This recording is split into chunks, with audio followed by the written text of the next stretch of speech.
Hi మార్కెట్లో మనం trade చేసేటప్పుడు మార్కెట్ కానీ స్టాక్ కానీ ఒక లెవెల్ని పదే పదే అక్కడే టచ్ చేస్తుంది, అక్కడే టెస్ట్ చేస్తుంది అని అంటే దీని తర్వాత ఏదో పెద్ద ప్రైస్ మూమెంట్లోని ఒక పరిణామం ఉండబోతుందని.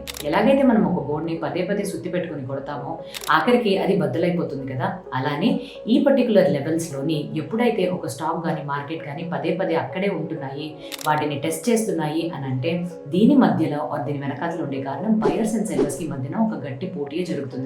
సో ఇక్కడ బ్రేక్అవుట్ అండ్ బ్రేక్ డౌన్ అయ్యే ఛాన్సెస్ ఎక్కువగా ఉంటాయి. ఎప్పుడైతే బ్రేక్అవుట్ అవుతుందో బయర్స్ గెలిచినట్టు, ఎప్పుడైతే బ్రేక్ డౌన్ అవుతుందో సెల్లర్స్ గెలిచినట్టు. సో ఒక స్టాక్ కానీ 500 రెసిస్టెన్స్ లెవెల్ దగ్గర మళ్ళీ అక్కడికి వెళ్ళి అక్కడే టచ్ అవుతుంది అని అంటే దీని తర్వాత బ్రేక్అవుట్ అయితే బయర్స్ గెలిచినట్టు. 200 సపోర్ట్ దగ్గర మళ్ళీ లెవెల్ దగ్గరే ఉండి హఠాత్గా బ్రేక్ డౌన్ అయితే సెల్లర్స్ గెలిచినట్టు.